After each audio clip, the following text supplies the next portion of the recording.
Hello, good morning.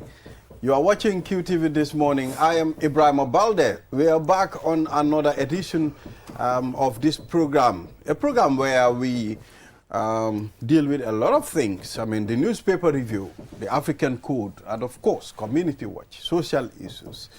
You know, we invite our guests in the studios also to help us answer questions. Because what we do here, we ask the questions and the officials that are supposed to be accountable to answer these questions. And on the platform today, I am with Mr. Momodu Mbodj as the newspaper review guest on this program. Good morning, Mr. Mbodj. How have you been? How was your yesterday? How was my yesterday? Yes. It was not very different from the day before yesterday, not much different from the day before yesterday. I was about to ask, where's your other half? My better half. Well, I'm not sure whether your better half could be your worse half. Just kidding. I mean, today, one or two things happened. Jay couldn't make it. So you're appearing solo. I'm pretty sure wherever she is, her mind and heart is on this program. Absolutely. Yeah, so what's up? What's going on? Well, I should ask you what's going on. I'm sort of like a fogey these days. I am supposed to be asking the questions on this platform. You are not supposed to be asking the questions. You are here as a guest. Mr. Mbodj, please, you have to maintain decorum on this platform, please. Decorum? Yes. So if I'm a guest, so you better be nice to me, otherwise I'll just get up and go home. Why not you start affair? Problem these are the people in the problem. And who are the new? It's not time. And what's the problem? That Fajara K pointing. Don't go there. Yana in the one lulu. Wa Fajara ñoo gëna op te ñom ñoo gëna xam affaire yi.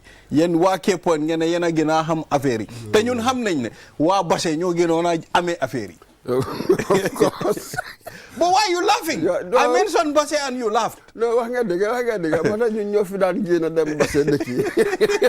Not waa Basse di ñëw. Xam nga loo fee def. Why don't you go back? Mr. Momodu Mbodj. So on the program today, we'll take a look at the African Code, then the newspaper review. And of course, Lolly Camara's video, I mean QTV's interview with citizens of the Gambia on reflections on independent path through. We'll play it on this program and you will take a look at it. As you know, the Gambia is approaching 60th independence and we are planning to do the celebration in grand style. That's why if you are a key follower of QTV programs, even the news, you can see there is always something on independence. So it's important. We've done a lot of interviews for people to reflect. Independence before and now is totally different. The way people perceive it, the way people go out and celebrate independence. I mean, kids of today, we've not been saying that. So it's important for us to bring back the glory days. Yes, I mean 60 years, so it's important that for us to sort of give you a perspective. What's been going on since then? Perhaps now your attitudes, your outlook would be different, but it's a different age. And you've got the benefit of experience. Remember those who started out, there was nothing, there was no experience, so they had the euphoria, they had exuberance, that exuberance of independence. But gradually something was happening until today. Some people will even ask you, what's the point of celebrating independence? We are not independent at all. But that depends on the perspective of different people, each individual, and how you perceive what independence means to you. I mean, you can be independent to run your affairs, but internally you are not independent. You understand? Granted, but when I think about something called independence of a nation, it is not, let's be careful with perception. It's not simply about what I think independently of objective facts out there. I must look at the facts. Where were we in 1965? Possibly 10 years later in 1975, what happened? and then 1985. So what has been going on? I need to get the facts before I form my judgment. At this point, Mr. get the Momodou facts. Mbodj, we cannot discuss independence without bringing Mr. Ade Drame. Mr. Ade, come on in, come on in, come in. Come on. Oh, okay, all right. So we'll try to sift the sitting arrangement. I mean, to make sure Mr. Ade fits here. Mr. Ade, you're welcome. We can see Mr. Ade walking So towards what's it going to be? First, platform. I was meant to be a guest. Please, So now, can you just sift so that Mr. Ade Drame... You're an amazing. now I'm an amazing Absolutely, co-host. yeah. So we are doing a little changes on the settings because when you discuss topics like this, you need bigger heads to be It's with you. not just bigger heads. It's something of an obsession of mine. So I've studied, you know, Exactly. African independence. So of Mr. course. Adedrame, we've been talking about independence, and you are more particular when it comes to history, how a nation gained its independence. Sure. I am surprised. I mean, the other day you were telling me different nations and they are independent. Yeah, you know, sure. when I engaged you, Mr. Ade, how were you able to compile all these things? How were you able to do this? Well, you know, in a discussion we had the other day on this platform, I mentioned something that the MD of JRTS said at an event. It was an event organized by Geneva Sonko. And he said that if you are interested in a subject, you will then find it interesting. And that was it. I mean, from a very early age, you know, I grew up in Freetown. I was there on Independence Day. And I think the excitement of that Independence Day. Exactly. you So know, what we'll do, Yeah. you know, Mr. Mbodj, we will reflect on the independence Sorry, and, keep and, popping and the likes. So it's important for us to engage Mr. Ade as he's among the people that compiled this independence. In fact, you're making QTV look good and better. I mean, seeing Gambia. In fact, yesterday, in the night I was with my kids, we were watching Julde reading the news. Right. And my boy, that's my first son, he said to me, Dad, what's on the screen after the logo? Yeah, right. You know, so I was trying And to the explain. I 60, was like, this is 60. Yeah. You understand? So Yeah. it's marking Gambia's 60th independence from, you know, our colonial masters. Well, that's right. I mean, as you rightly say, I felt it was something that was worth celebrating. And it's, you have this weird thing, it's a diamond jubilee. So if it's something like a country getting independence, it's a diamond jubilee. If it's husband and wife, the diamond is actually not 60. It's actually 75. It's kind of a weird thing. But anyway, I've always had an interest in these things. And as I said, growing up, I always wanted to, you know, find out. And then we were curious, you know, in those days, because they used to test us every Friday at the end of class about various countries. As other countries became independent after Sierra Leone, you know, they would ask you, what's the capital of this country? When did they become independent? And those sorts of things. So that interest started very early on. I was sort of 7, 8, 9, and I kind of got into it. And then luckily for us, you know, my parents bought us an encyclopedia, several volumes of encyclopedia, so we could read about different countries. You know, what's the capital, what are the biggest cities, and so on. So that's where the interest started, and it's never left me really. That sort of wanting to know and find out about different countries. And because recently I've been trying to put together a series of kind of mini documentaries for QTV about the independence of every single African country. So that has made me even more immersed in sort of this whole thing, of course. And then I just happened to be here in the Gambia when it's 60th anniversary. So I thought, let me throw myself into that. Exactly, Mr. Momodou Mbodj. So should we go ahead with the code now? Go on. Absolutely. Why not? Yes. When the elder is gone, the library is burned to the ground. Yeah. There's a thing. There's a lot to be said for that. It's about memory, and you know, Mr. Mbodj was talking about perspective. When I first came to QTV, one of the things I regret not doing is that I had asked people that sometime soon or in the future, Gambia will be celebrating 60 years. I wanted them to go and ask the oldest members of their family who remember that day. And I have to, so to my shame, I never push them. So nobody did it. But I wanted that because the very reflection that we're talking about gives you perspective.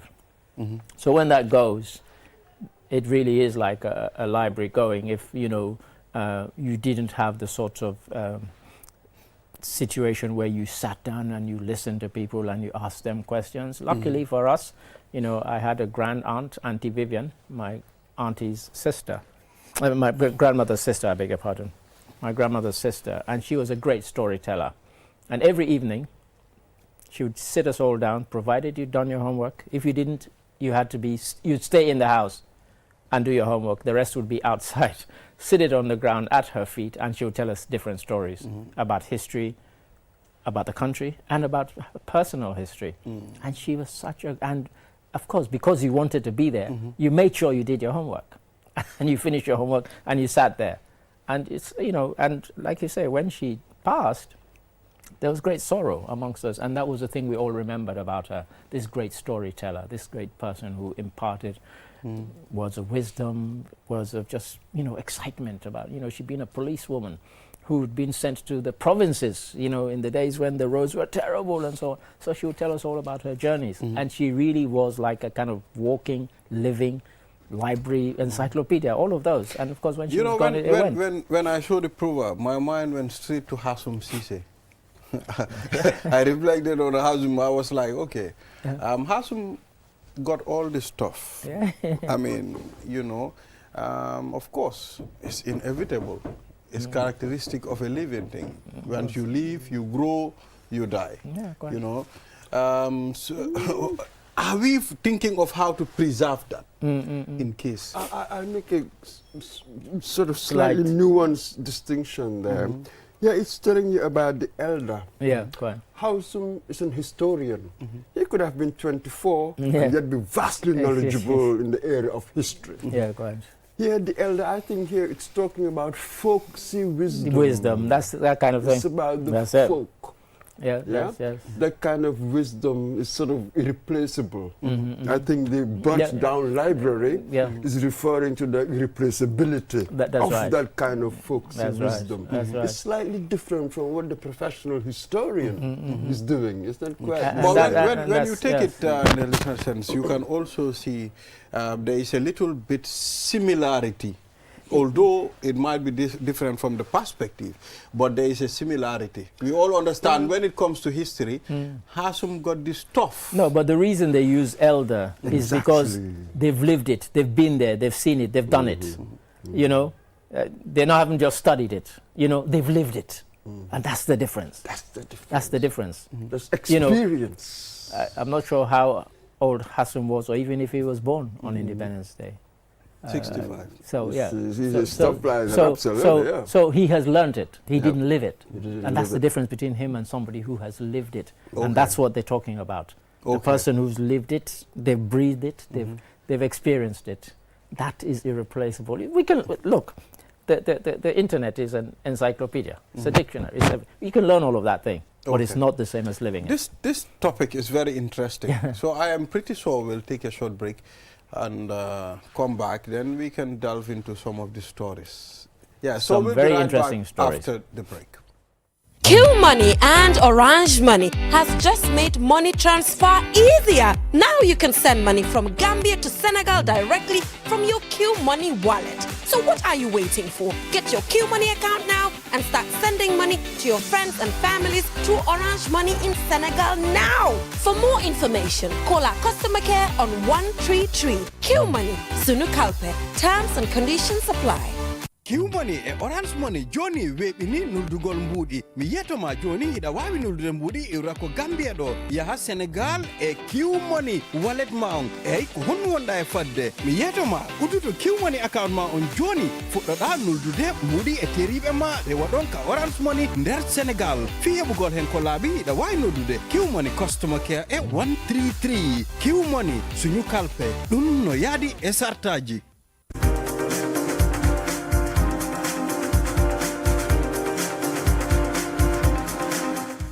My name is Ibrahim Abalde. We are back again, and you are watching QTV this morning. This program is sponsored by Q Money, the only reliable mobile wallet in the Gambia. So go and activate your Q Money wallet, send money, receive international remittance via your Q Money wallet, and of course you can also send money to Orange Senegal. I mean, Q Money and Orange Senegal. There's this joint agreement where you can be able to send money to an Orange Money wallet in Senegal with ease and convenience at a very cost-effective rate. Let's move on now. On the Point newspaper, we have the Chief Justice Habs on the judicial workload as court struggles to cope. Look, I'm a journalist. I shouldn't criticize journalists. But when somebody says harps on, it means you go on and on and on and on about something. That's not what they mean, because he's not going on and on and on about it. Well, he just mentioned it. Probably, the newspaper, they love that the newspaper phrase. Headline can be for different reasons. Yeah, but they love for that viewers' word. attraction. But it's not appropriate. And probably for the sake of using a big word as well. But that's a big word, really. Because what can they just say?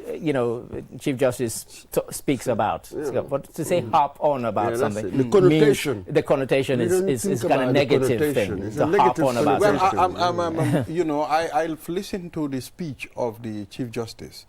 And, at the legal year? Yes. Yeah. The thing for me, in connection with his speech, is cases that are pending. Yes. And, almost 6,000 plus cases. I mean, other cases too for 2025 will come and meet those cases. Which he mentioned. So he mentioned that. So that's really a problem. I don't know what should be done so that we can at least fasten some of these judgments. Look, it's a difficult one because you can't rush cases, it's true. But nonetheless, some cases seem to drag on too long. My landlord has been involved in a court case from the day I landed in the Gambia. That court case is still, it's a land matter, is still unresolved. 5, nearly 6 years down the line. That really is too long. I suspect 10 years down the line, I'll still be talking about that. So you have those cases. And there are others where you want matters to be processed quickly because, the cliche, justice delayed is justice denied for all sides. If you're the accused or even if you are the victim, you want justice to happen. But how do you speed it up? And that is really what the point is. It is really not for us to come up with ideas how to solve it. They are in there for that. They know the system, so really we expect that they will come up with solutions. For us, what we must protect are certain principles. Yeah. Justice delayed is justice denied, stuff like that. Yeah. So there's an issue. You are the officials in charge. What are you going to do about it? Yeah. Do you have any solutions? You see, stuff like that. There was a time I was with the Chief Justice. I mean, we were discussing.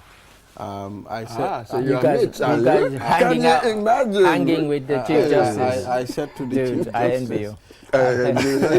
I said to him, I mean, these little cases, sometimes they tend to delay the justice system of this country. And he said to me, no, mind you, don't say that. He said, there is no case that is little. If it's yours, you wouldn't consider it little. when it comes to the justice system of this country, obviously. He said, we deal with all the cases equally. He said, there is no little case. So sometimes someone might, steal something from someone, and they are reminded at mile 2 to be remanded at some point. Maybe they'll be going to court, coming back. So for me, I was taking that as little cases. On the whole, they are not little. They're not granted, but I would like to think that the notion of the alternative dispute resolution mechanism, that's it, would take certain cases that are not that intricate. They're not that intricate. That they can deal with that, so that it will relieve. There are certain cases. So and this is a problem worldwide. So even in Europe, it came a time when you started having business courts that took cases out of the normal court system, if you want to call it that, and they were dealt with by specific courts that dealt just with business matters and business disputes. They didn't clog up the rest of the court time. But it's a difficult one because, yes, every year you go to the convocation, you hear about the number of people who graduate with a law degree, and you hear about the number of people who become lawyers, but then, you know, how do these people get employed? How do you get magistrates, judges, and so on? You know, there are only so many, you know, places, because sometimes even people don't even get taken to court because of sort of, you know, capacity issues. This person was due to be presented in court and this didn't have transport or whatever. We've heard that, you know. So there are all sorts of issues that delay cases and delay the justice system. But it is something that needs to be looked at, because But as I say, there was a time, you know, there was a lot of swearing ceremony for magistrates. that's what I'm saying. And, you know, some of these courts, these people are sent there to make the justice system and some of their rulings to be quick. But But the sheer number of cases. That's it. That's the thing. But as Mboj says, if you have a kind of alternative dispute resolution mechanism, then you can relieve the courts of some of their burden. Yeah. That's it, or these specialized tribunals, Yeah, as you yeah. said. So perhaps there are different ideas that one can explore. And see how So we have Alaji MC Cham, 1938, the only man standing from Marlborough House in 1964. Yes. Marlborough House. You know, I used to think it's Marlborough. Well, that's if you are American, that's probably what you My would call it. grandfather calls it Marlborough House. Why not? When you He look at the calls it. spelling. When he said to me, when Jawara and the people went to Marlborough House, Yes, I was like, Marlborough. maybe your grandfather is American, but but yes, an American probably would. But it's Marlborough, and yes, kind of a crucial day for Gambians and for independence, because that, you know, those were the independence talks. That, you know, previous to that you'd had Lancaster House and many African countries that were under the British Commonwealth that are now part of the British Commonwealth when they were colonials. That was where the talks were held, leading to their independence. So Sierra Leone, Ghana, Nigeria, Zimbabwe. Marlborough House was the place. I've been there several times. It's in London, yeah. That's it. And at that age, what does that tell you? That generation is going. It's gone. Yeah. The last man Last standing. man standing. as you call So are it. we doing something with MC Cham? Don't put us on the spot now, but Yes. I think we should. We should do something. We should. If he's the only man standing at the moment, I mean, we should. So Barrow says there will be no impunity, you know, probably because of the recent issues. I mean, no impunity. Is that the headline? Is that yes, that's the only headline we have. you know. impunity for whom and for what? Probably he's talking about the recent, you know, robberies. No, you know. but we have laws to deal with that already. So I suspect it's not that. It might be to do with Jammeh again. You know, but because we have laws to deal with robberies and burglaries and so on. So there's no need for him to say that. We know that. So I suspect it's not that. I suspect it's not that. But it would be nice to know what they're referring to. So All right. We can delve into a headline that we can understand. Okay, overpayment of let's talk about police gives update on Banjul Access Bank robberies. And just to clarify that, yesterday on the news I've watched, and at the end of Geneva's story I had Trust Bank, you know, so I think it's Access Bank. No. Trust Bank was mentioned as a previous incident. Okay. As a previous. The guaranteed Trust Bank. That's Was right. it the one in Bacau? That's right. Okay, That's GT right. Yeah. GT Bank. She mentioned a few others And previous Trust Bank to this, and okay, that was it. All right. She So wasn't I was saying. like, okay. No. Okay. All right. So this is an update about the robberies. We watched the update. They gave the update on Facebook, but they're giving another one kind of in person tomorrow at midday. And they've apprehended some people in some of the cases, and others are at large. But they've got identities of these people. And if you see some of the CCTV footage from the two that were discussed at the press briefing yesterday, if you know those people, you'll recognize them straight away. And apparently that's how they were able to identify one of the persons. People saw the photograph the still photo from the CCTV image and thought, hang on a minute, we know this chap. And they contacted the police, and the police moved very swiftly. And so people, and of course the car was also identified in the Banjul one, the is it El Hela? Yes, El Hela one, grey BMW with no number plates. But you know, again, I see cars driving around with no number plates, and they go past checkpoints, and nobody pulls them over. In fact, there's a checkpoint before you get into Banjul. Number plate, Mr. Ade, that can be a bigger crime. But you know, I've seen cars that they are using other people's number plates on their cars. Well, that I wouldn't know. Yeah, because I've seen that. I've seen that instance whereby, you want to go out, you don't have a number plate, you take another person's number plate. It happens. Wow. Okay. Sometimes even when you look, number plates, they come in numbers, like sometimes the letters. Yeah. W, X, Y, Z. You can see. But when you look at the condition of the car, and the car is having a number plate with X, you will know absolutely this is not... I'm not sure how strict we are about that, because we have all sorts of rubbishy cars that we allow into the country, and people register them and they get number plates based on how recently you brought it into the country. They don't say if it was a 20-year-old car, of which some of the cars I've seen must be at least 20 years old. You don't see them getting A as opposed to X, Y, or Z, at the end of the thing. So I'm not sure what the method is for that. But yeah, that's a matter. But like I said, this thing about cars driving around, we see it all the time. So I'm not sure why they're not pulled over, really, in the first place, let alone go on. Let's work on our car lights. It's better. Lighting system of this vehicle. That's a different thing altogether. Getting a light is in fact better than getting a number plate.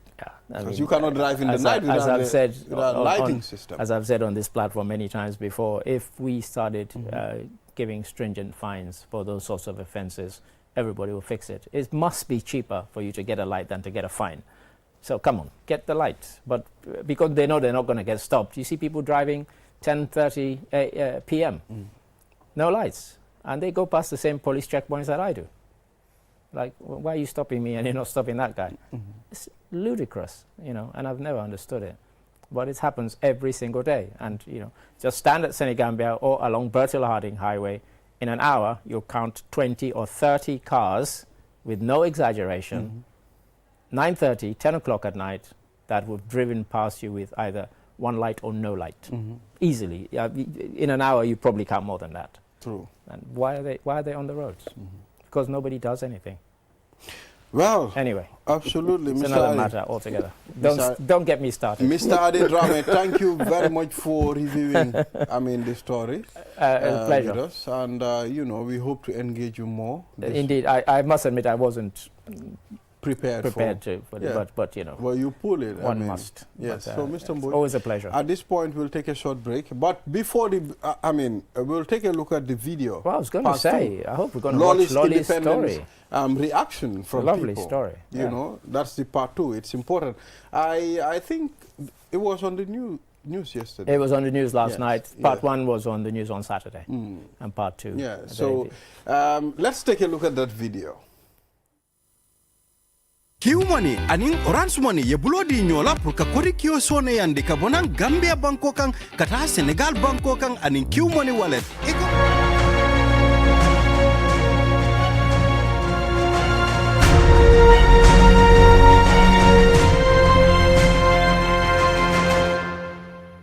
On February 18, 1965, the Gambia gained independence from over 300 years of British colonial rule, marking the birth of a sovereign nation.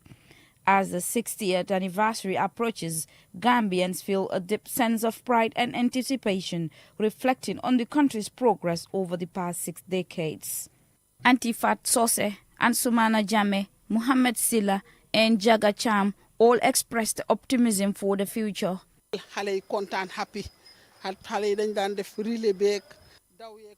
Our children used to be so happy, and we, as parents, were equally excited. We will cook for them and take them to the Independence Stadium to celebrate. But now, It feels like we have lost that energy, especially us mothers. I am always here at my sub. We need to bring back those glorious days. We must be strong and work together with the teachers to prepare our children for the celebrations. In the past, we will wake up at 5 a.m. to get our kids ready for the march. 2 months janabe sila mo be katre prepare in penola sudanol mina be parela.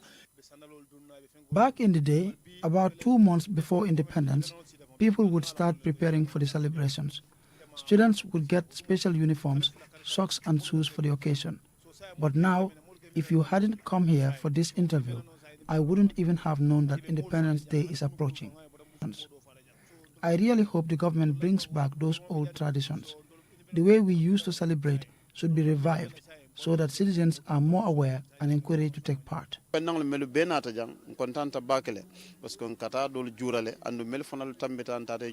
All the independence celebrations we've witnessed were done in grand style, and we pray that this year's celebration will also be peaceful. It should not only be about the festive atmosphere, but should also focus on meaningful activities that can add value to our lives.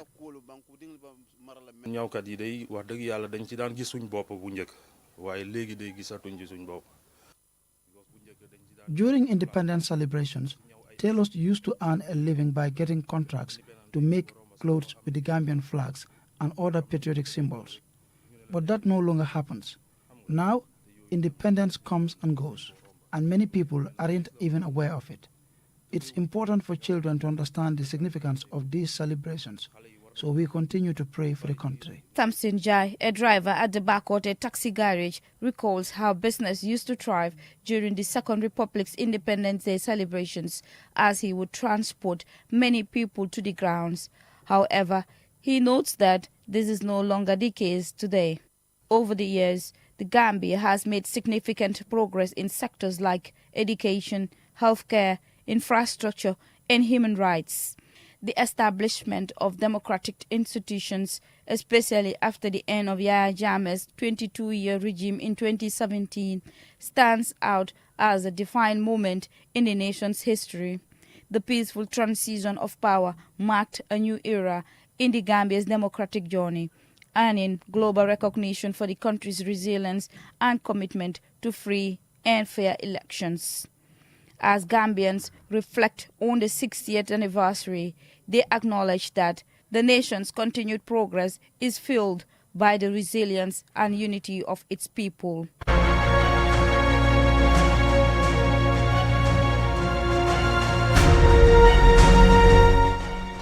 By the resilience and the unity of its people. Lolly M. Kamara there. I mean, fascinating reflection from the people of the Gambia. I mean, I don't jina ay kawas US, uniform. Telo yi ñu doon busy. Waaye léegi telo yi ñëw yi xew rek lañ fi nekkee. Telo yi ñëw yi xew rek lañ fi nekkee. Foofu mu ngi use the word resilient. Wow. Te ñu ngi celebrate soon Diamond Jubilee. Wow. So loolu la diamond bi di symbolize durability, xam nga ni mu xaade. And that's exactly what it is. Absolutely. So loolu and yes, and with the tailors, yes. but everybody, you used to have all students, you used to have new uniforms. Can you imagine? Your socks, your shoes, everything, new uniforms. So yes, the tailors used to be busy. It's not simply about, as our correspondent said there, about making flags. It was the uniforms, really, that matters, absolutely. Well, before Nini, ku nekk very particular about participating in March Past bi. Da nga gis ki nga xamne you want to be si robi nga march and nga romba president bi ak yoyu nonu. So I think that things have changed. Why? We want to bring it, we want to bring it up again. I mean, to mudundat. I mean, it's important. What you do, you can never revive the past. You reinvent the New present. Things, wow. Absolutely. Like so much more hell. You know what I mean? When we go back, perhaps in the 70s or 80s, for now, disappointment be set in right now. It wasn't like that. We didn't feel it. So it's a different generation. It's a different world. So find meaning within your own era. within your own age. Exactly. So now let's move on to the third segment of this program. And we'll be talking to Mr. Musa Mbai, Deputy Permanent Secretary, Ministry of Youth and Sports. And 86 students graduates from Gambia Songhai Initiative on Sustainable Agriculture Program. Mr. Mbai, it's a pleasure to have you here. Thank you very much. Good morning. Yes. So first of all, let's talk about the Songhai Initiative. Let's talk about how is this going to revive our agricultural sector, especially youths being involved in the Gambia. Thank you very much and good morning to you and all our viewers. And it's a pleasure coming here to talk about the Gambia Songhai Initiative. I think a good starting point would be to give a brief background about the Gambia Songhai Initiative, commonly called GSI. GSI is a Youth and Agricultural Business Development Program. It started in 2015 here in the Gambia, and the overarching goal of this project is to sustainably reduce poverty,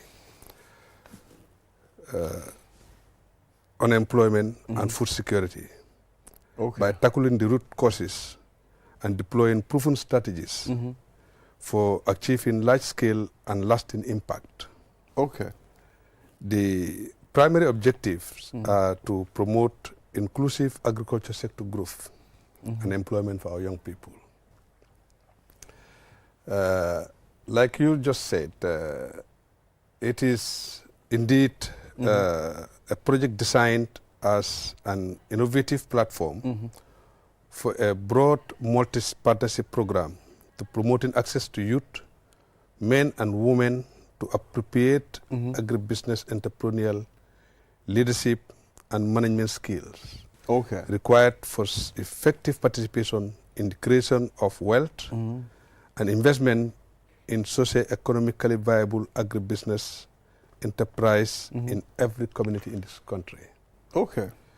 The project is fully aligned with the Gambia government's objective of empowering farmers, agricultural growth, wealth creation and poverty reduction.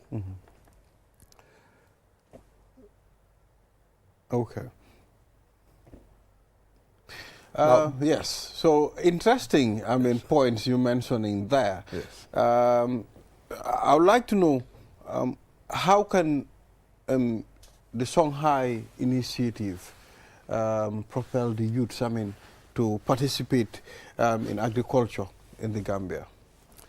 Yeah, I think this is simple, really.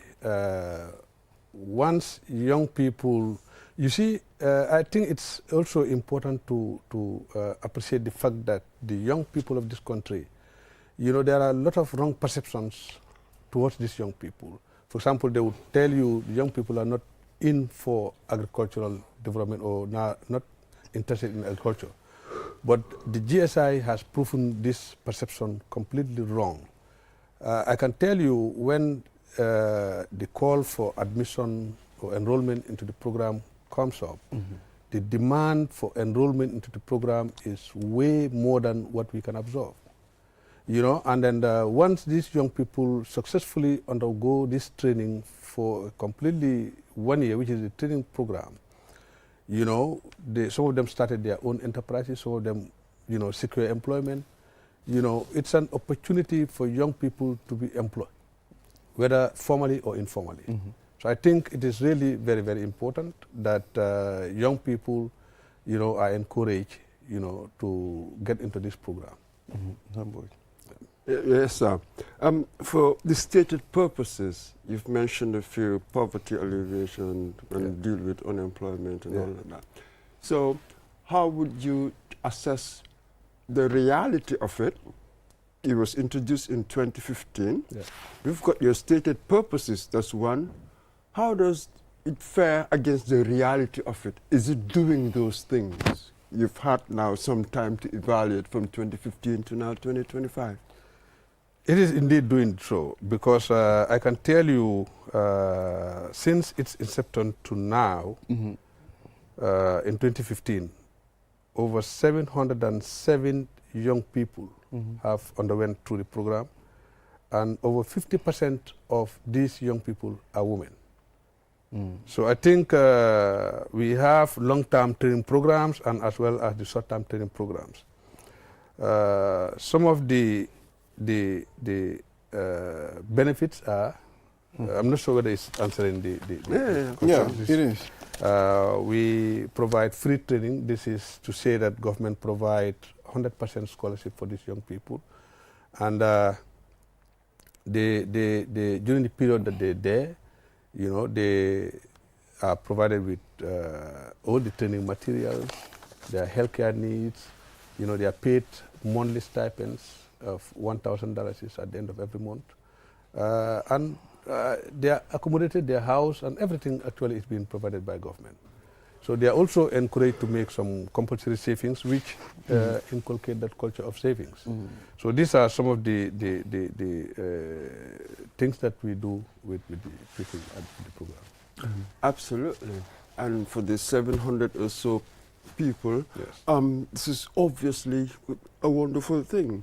But when I put it in broader context, when we look at the statistics on poverty, it's going up. When we look at unemployment, it's not coming down. So overall, when we look at the overall picture of poverty, this is not even a drop in the ocean, it's less than that. It's not really making any impact on this broader picture. Well, that perhaps I don't really believe in that, because you don't believe honest, in what? On the statistics the scenario you've given, I mean about 50%. The World Bank, you read yeah, it, but in the especially country, recently. in the Gambia, I am not sure whether there is any study done in terms of youth employment. So these are some of the things that people are misinformed about. For example, if you give a statistics of the unemployment rate, these are just perceptions.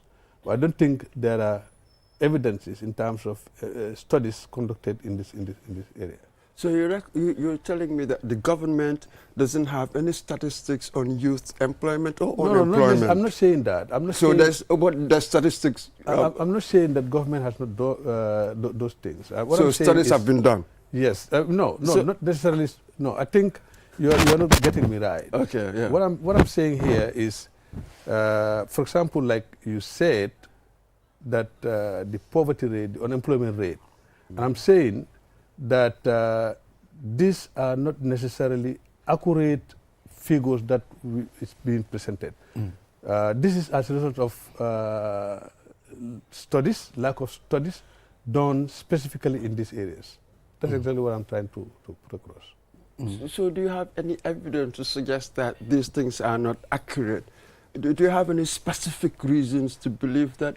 Or is it just your general impression about these studies? Come again, say again? No, you're saying that you're casting doubt on the veracity, on the accuracy of these studies. I'm asking you, what do you base that doubt on? No, I am not doubting this. What I'm saying simply is that I don't think there is studies conducted on the youth employment situation in this country. So we do not know. So we do not know. That's what I'm saying. So government also doesn't know. Well, probably if you say that. The government doesn't know as well? Well, I can say that there is no study, as far as I know, that is conducted in terms of youth employment in this country. But Mr. Mbai, if that doesn't exist, then how do you make policy? Now we call it evidence-based. Then I need to have a picture of what's going on so that I'll know what to do. Yes, this is actually what we are doing. Like right now, we are working on our ministry. I am not sure whether I'm deviating from the GSI project. It's a general discussion. Yes, it's fine. Yes, you're working on that. Yes. Yes. Okay. So let's move on. I mean, is this the first batch? No, this is the batch that just graduated is the 11th batch. Oh, okay. Yes. All right. So, I mean, the previous batch and what improvement have we seen since they graduated from the Shanghai Initiative? What improvement have we seen? The youth have studied and now they've graduated. Are they applying those techniques in the Gambia?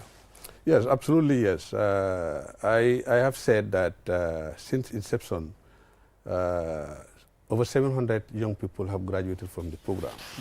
And quite a good number of them are already employed, either directly or indirectly. Some of them are employed directly, and some of them have already created their own agri-enterprises in the country.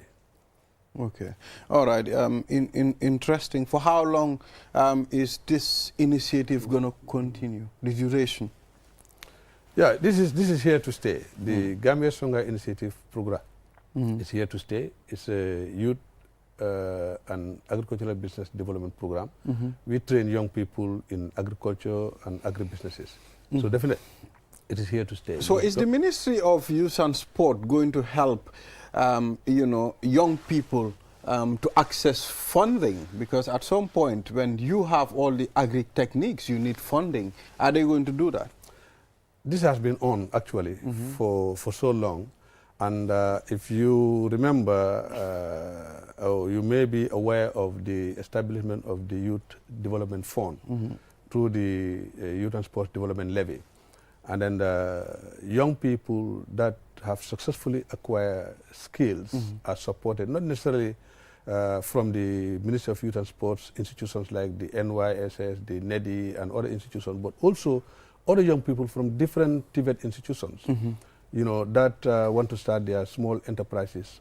They always get support from the Ministry of Youth and Sports to start their own enterprise. Okay, Mr. Mbai, I mean, we always talk about agriculture is the future of every nation. We advocate for that. We talk about it all the time.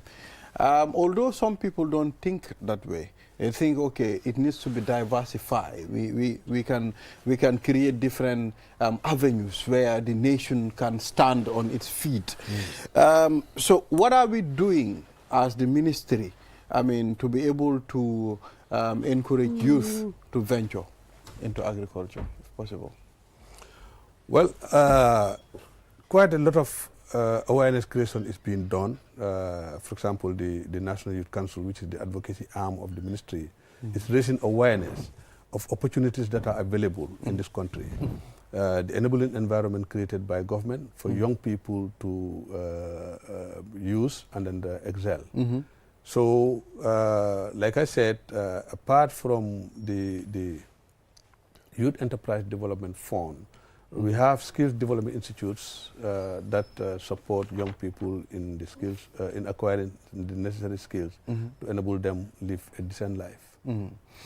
Exactly, Mr. Mboj. I think one more question before we close this segment. How did the Ministry of Youth and Sport envision the future of youth's involvement in agriculture in the Gambia? I mean, food sufficiency is significant for every nation. How did you envision that future? We continue to encourage youth participation in the agricultural development in this country. You look at the demographic weight of the youth community is big. We're talking about over 37% of the population are youth. And this is the group between the ages of 15 to 35 years. But if you talk about young people 0 to 35, we are saying over 60% of that community form the population. So I think it's a big responsibility. True. And it's a collective responsibility. Everybody has a stake, and the Ministry of Youth and Sports take lead in driving this agenda. Thank you very much, Mr. Mbai, for coming on QTV this morning, and we hope to engage you more in the future. And I would have loved to have the minister himself here, Bakari. I would have asked him, recently the president appointed the youth advisor. I mean, I just want to know what is going to be the role of the youth advisor and what is going to be the role of the youth minister as well. I mean, it's a bit linked, sort of, because the youth advisor and the Minister of Youth and Sport at some point. I mean, I would have asked Bakari, I hope there will not be a duplication of efforts. No. In the old days, the youth advisor, that's part of the kitchen cabinet. Have you ever heard of the kitchen cabinet? Absolutely. That's and the minister is part of the cabinet. Well, I mean, you need somebody. You need somebody to advise you. Well, I am sensing some similarity there, but I mean, let's see what will happen. So thank you, Mr. Mbai, for coming. Thank you so much. Yes, so viewers will take a short break. After the break, the program continues. We'll be back. Kiu money aning orange money ye bulo di nyola pour ka kori kio sone yandi ka bonang Gambia banko kang kata Senegal banko kang aning Kiu money wallet eka mune batu imuna fan Kiu money account wala sign pour kadati ka kodoki eterimal anila dimbayal kana aning orange money Senegal ni lafta ku Senegal sotola je Kiu money customer care commandi 133 Kiu money sunyu kalpe nying sartol le bala Kiu money ak orange money ñoo lëkkaloo pour yombalal leen yónnee xaalis bàyyi ko Gambia dem ba Sénégal ak Kiu money wallet looy toog di xaar dawal léegi nga ubbi Kiu money account pour nga mun a door di yónnee xaalis sa xariteeg sa mbokk yi jaarale ko orange money Sénégal léegi pour am si lu leer mun nga call Kiu money customer care si 133 Kiu money suñu kalpe lii dafa ànd ak sarta yuñ tëral. Mitoma. First time cross, really threatening, and it's dropped for Minte, rifled in! Out. Did you know you can buy cash power using Q Money Wallet absolutely free up to 30,000 C's? Use our app or dial 323 hash and select Q Power.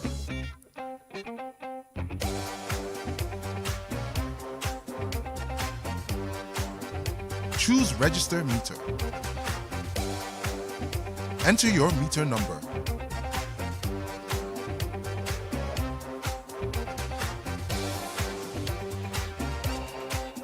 Dial *323 hash and follow these simple steps. Number 1. Select option 3 for Q Power. Number 2. Choose option 1 to buy any amount of Q Power.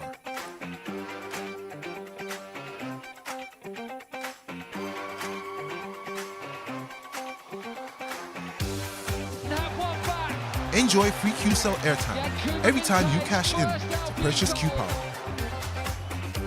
For any inquiries, call 133. Q Money, Sunyu Kalpe. Mitoma. First time cross, really threatening, and it's dropped for Minte, rifled in! Out. Hidandi da wawi sodu de cash power e Q money wallet maong te ayobata hai hunde ida wawi sode ko yeha guluji chapan $30. Ko watano baby wadu dial *323 has joka sartajiding suboda option 3 fi Q power. Ontumasi suboda register meter number sa gaini natina number meter maong.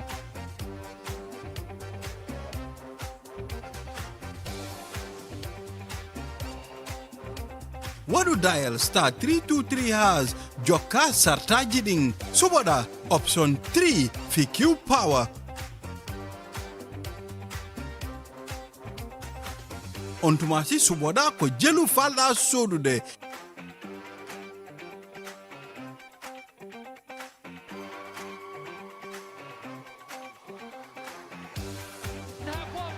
Awawa hebude ko bura andrere free QCell airtime watu kala soruda Q power fi hebugol hen ko labi da wayno de 133 Q money suñu kalpe.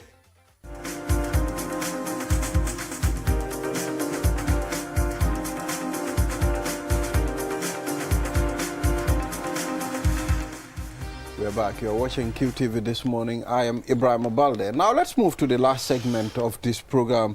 And International IDEA and partners conduct a capacity building training for GPU on media monitoring. And we have Musa Mbai. Musa is the... Saho. Oh, okay, Musa Saho, communication international idea, right? And of course, we have Jainaba Faye, head of the Gambia office. I mean, gentlemen and lady, welcome to QTV this morning. Thank you very much. Yeah, so let's start with Jainaba. Please take us through the main goal of this capacity building training. Thank you very much for having us here today. It's a pleasure to appear on this morning show. International IDEA is the International Institute for Democracy and Electoral Assistance, and we are actually celebrating our 30 years this year of supporting democracy and governance as well as elections all over the world. In the Gambia here, our work includes a project that we're implementing with the European Union called the EU Code, which is the consolidation of democratic dispensation in the Gambia. And under this EU Code project, we are providing support to 4 boundary partners, and that's the National Assembly, the National Human Rights Commission, the Gambia Press Union, and the CSO Gender Platform. In the instance with GPU, our work is primarily focused on strengthening the capacity of the GPU to implement its mandate, but goes further to also support them to advance the work of journalists, which I believe journalists from QTV have also taken part in some of the capacity buildings that we've done for journalists. In this particular instance, we are supporting the GPU to develop a guide, not just for the GPU, but also for the Media Council of the Gambia. In as much as we're strengthening the capacities of journalists across media houses, the GPU found it worthy that they need to come up with a standard guide to monitor ethical violations. As you all know, the journalists serve as the 4th estate in terms of governance, and their role comes with its responsibility. And in order to ensure consistency and compliance on the side of GPU and the Media Council of the Gambia, they found it worthy to develop a standard guide that would sort of provide as a reference point for GPU and the Media Council to monitor ethical violation. But I must, however, stress that this is in no way censorship. In no way censorship. we've had this conversation, which is why in the development of this guide, it is not being prescribed. It is journalists that are coming together to actually talk about what should be the content of this guide, because they should self-regulate rather than other parties coming to tell them how to regulate themselves. So we're only providing the guidance to GPU and the journalists to develop this guide, which would serve as a reference point for both organizations to monitor ethical violations. Yeah, so let's bring in Musa. Musa, what skills were taught during this training?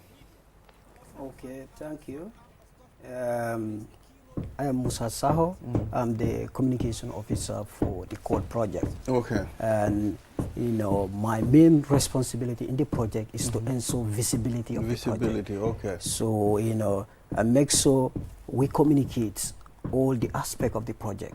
So most of the time we have to, I normally invite the print, I invite the broadcast, and I invite the online as well, so that it can give visibility to the project. So, you know, during this media monitoring training, participants were taught on the ethics governing their profession. So they were taught how to comply with the ethical standards. Okay. You know, governing journalism. So basically, those are the few key points in this capacity building. Okay. So how will the training improve GPU's monitoring system? Just to say that this is one of series of training activities. With this one specifically focusing on the guide, we've supported GPU and we validated already an assault and battery guide for journalists. And this is basically sets out the Gambia legal system and what remedies are available for journalists in the event that they come into contact with instances of assault and battery. We've supported the GPU to do an assessment of the political economy of the media landscape. So all of these things are, you know, activities or projects that are complementing each other in this specific guide that we're developing for journalists, the GPU is going to make sure that the guide is not just developed, but they will reconvene after the consultant develops the guide. They will reconvene and bring journalists again and present the guide to them for them to validate, agree and approve before it comes into force. So there's no impunity in the development of this guide. And as Musa said, you know, we didn't just want to bring consultants to come and develop a guide. First, to expose most of the journalists to the basic code of conduct of the GPU, but also to go further, to introduce them to international journalistic best practices, to set the foundation for why they need a guide on ethical violations.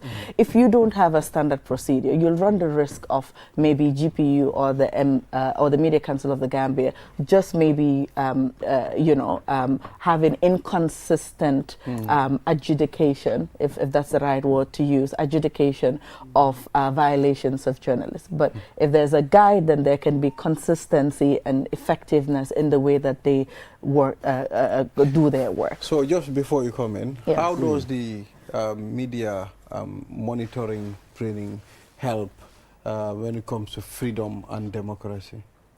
Oh, certainly. Like I said, to reiterate, the monitoring is not in any way to stifle media. It's not in any way to censor the media, because the principles that we guard as International IDEA is free and fair media, which, like I mentioned, we've done so many trainings for the journalists here to protect their freedom, to train them on how to report on things.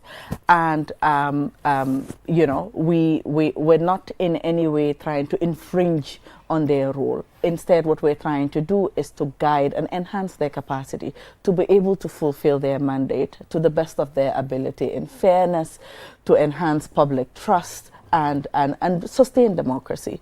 So in essence, we're just supporting the GPU to strengthen its institutions, but also to empower journalists on a series of other issues, including issues of gender. Yeah, absolutely. I was going to ask you, in the end, with all these series of trainings, what's really the end game? Because when I look at the media landscape here, it's really a free market. GPU, you want to join, you join. You don't want to join, you don't join. Yes. Social media. So what's really the end game, given the circumstances we are in? The structure. True. As you rightly mentioned, the GPU is membership-based and it's not compulsory. In our efforts, this is why we're focusing quite a lot on institutional strengthening of the GPU, for them to get their structures right, to get their systems in place.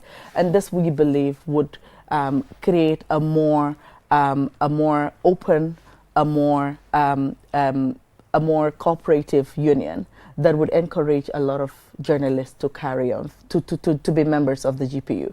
As you said, this project would phase out. The sustainability is to make sure that the GPU as an institution is strengthened and capacitized, that they could continue the work.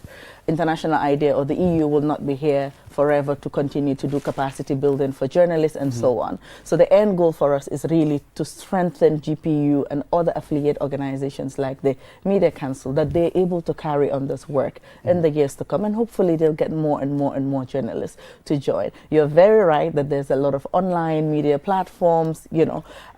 It comes with democracy. We've got really a huge influx of journalists, freelancers, media organizations, but we also try to incorporate most of these online platforms in the trainings that we do for GPU. They do not just restrict it to their affiliate or members or registered individuals and organizations. We try to make sure to bring those online institutions or media personalities on board in the process of this work that we do with them. So you want us to really be able to police ourselves? Yes, this is the goal. Before government can come in and police us. This is the goal, which is why initially I said self-regulation is the goal. Fantastic there. So how do we achieve that? It's a very noble idea, as International IDEA does. So, What is your role? What are you to communicate? What is your role as a communication officer with IDEA? I wonder, Mr. Saho. Yes, my role is to ensure a greater visibility of the project, including our events. If we have an event, I make sure I invite the print. QTV has been covering most of our programs. Basically, I can say 99% of our programs. GRTS as well. And then I make sure also, you know, we invited Fatu Network and then Kerfatu as well to have that online visibility. And then I make sure also I invite the newspapers, the Standard, the Point, the Voice newspaper, and the Foria, so that the project can get the required visibility it needs. Basically, that's my role at International IDEA. And I make sure as well, if journalists want to have an interview with her to clear their doubts, I make sure I connect those journalists to her.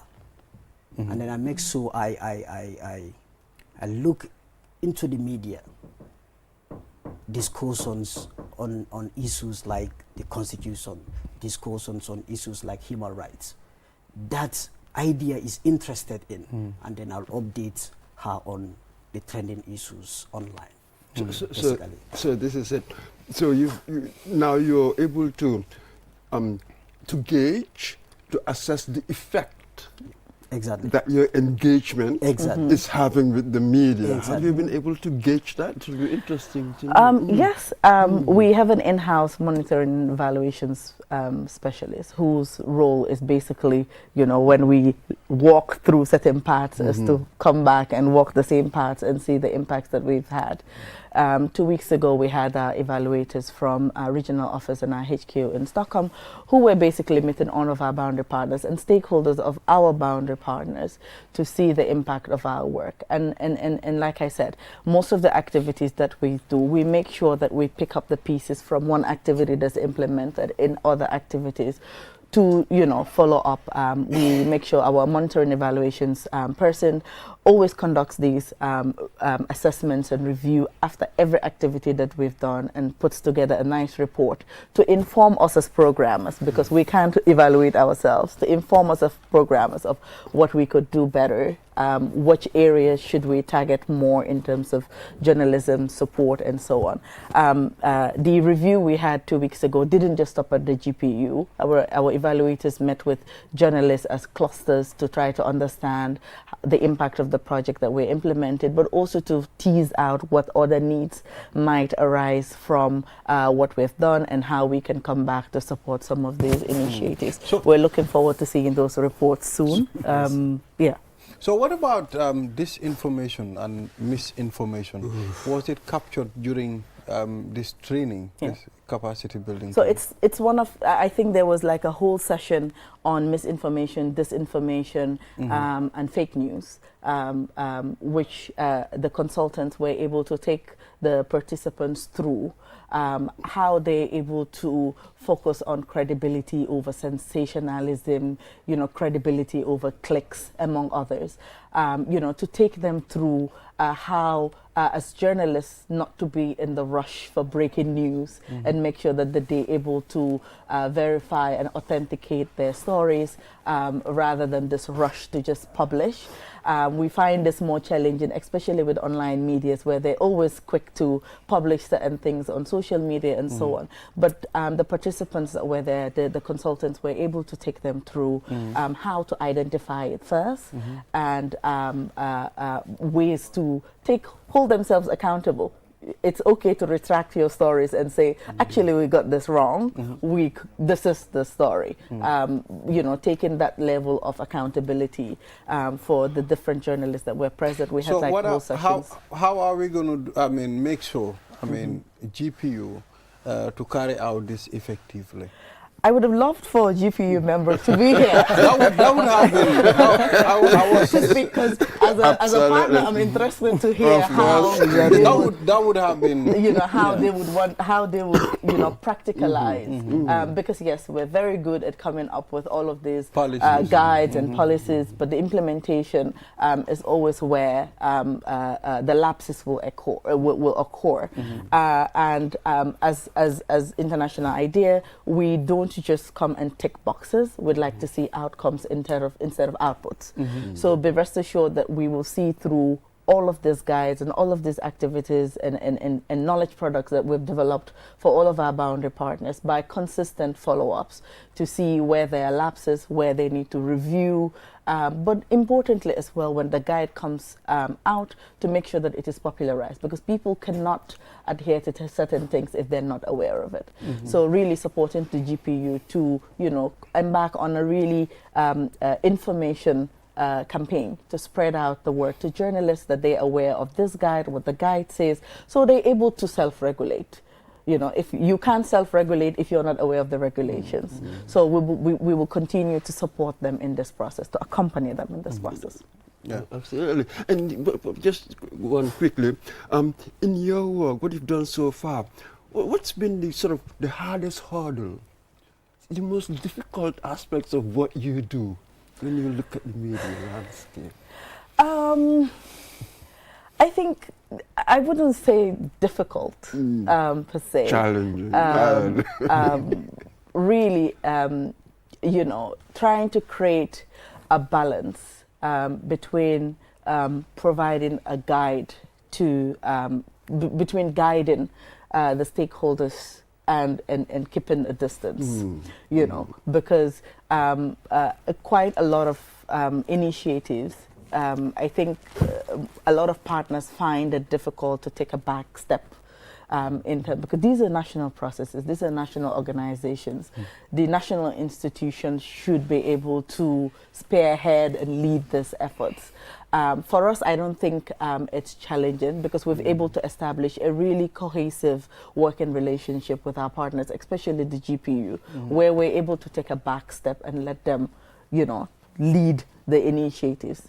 Some of the work that we would do, not just with the GPU, like for instance the CSO Gender Platform to support gender issues, you will not find IDEA in the front of this implementation. We will always make sure we sensibly and responsibly take a back step. Yes, all of these partners, we always care about visibility among others, but we're always able to sense check where we actually need to take a back step to ensure there's credibility in the processes, but making sure the national institutions spearhead it. So I think we've grown from strength to strength on how we maneuver and manage this, but I wouldn't say it as a challenge. We continue to learn lessons from as we implement activities. On a different vein. That's a very interesting one. Just one more before you come in. So it's as if you sort of embody certain, now we call them universal norms, but you're dealing with a local situation. Yes. How do you apply in as much as we want to bring as much as we want to bring international best practices, the local contexts are not the same. Absolutely. In all of these activities, we need to make sure that they're relatable to our socio-cultural experiences and backgrounds and our political economy, which is why in most of our partners we make sure that we first do an assessment to understand the landscape, and that will guide how we work. Absolutely. Embedding international best practices, but paying respect to the local context is really one of our guiding principles. I mean, you mentioned gender. I mean, what role are you playing to make sure there is gender equality? Yes. Jennifer Sonko would have been. I know. She would have loved that. She's my good friend, by the way. I'm not surprised. They must be friends. She's my good friend, by the way. Yes. We gender underpins all of our activities. With the GPU, with the National Assembly, with the Human Rights Commission, with the CSO Gender Platform. Gender is a principle in all of our activities. With the GPU, we've trained journalists on gender-sensitive reporting, on inclusion. This year, we should actually be supporting the GPU to review their sexual harassment policy because it's due for review. But in all of our activities, we have an institutional requirement to make sure that we pay respect to the gender sensitivities in the code of conduct that we've done, the assault guide that we've done. There's a respect to gender there. In this monitoring of ethical violations as well, there's a key point where they talk about vulnerable groups, vulnerable individuals, especially on sensitive gender issues, that when journalists are reporting on them, they make sure without continuing or perpetuating the violence that may occur in their reporting, making sure that they respect the sensitivities around these issues. In addition to that, we will also be supporting the GPU to review their code of conduct, which is due for review again this year. So, you know, making sure that we never lose sight of gender in all of our programming. Our M&E would first of all look at gender targets, whether we've reached the required number of gender, you know, whether in our planning and our implementation we're keeping the gender factor alive. So yes, as an institution, gender underpins all of our activities, and we do not lose sight of it in our planning. Yes. I wonder if this sort of gender-sensitive approach, how does it affect the way you communicate? Does it? You are the communications officer. I wonder. It doesn't. It doesn't. It really, doesn't. Okay. Yeah, we have our communication strategy. You know, on how to deal with those sensitive gender issues. So basically, it doesn't affect the way we communicate. We know how to deal with it. You know how to handle it. Yes. It's difficult to handle it, my brother. Very hard to handle it. It's important to talk about gender issues. It's very important to talk about it. Absolutely. But there is a way to communicate. There is a way to handle it. Because, I mean, you might say other things that might hurt the other. Indeed. Yeah, so that's it. So thank you very much for coming on the program. Thank you. And we hope to engage you more in the future. Yes. All right. So, Mr. Mamadou Mbodj, this is all we have for today. Yes. Tomorrow we are hoping to... another day? Yes, absolutely. Yeah, so viewers, thank you very much for watching. Enjoy the rest of our programs until we come again tomorrow. Have a wonderful day.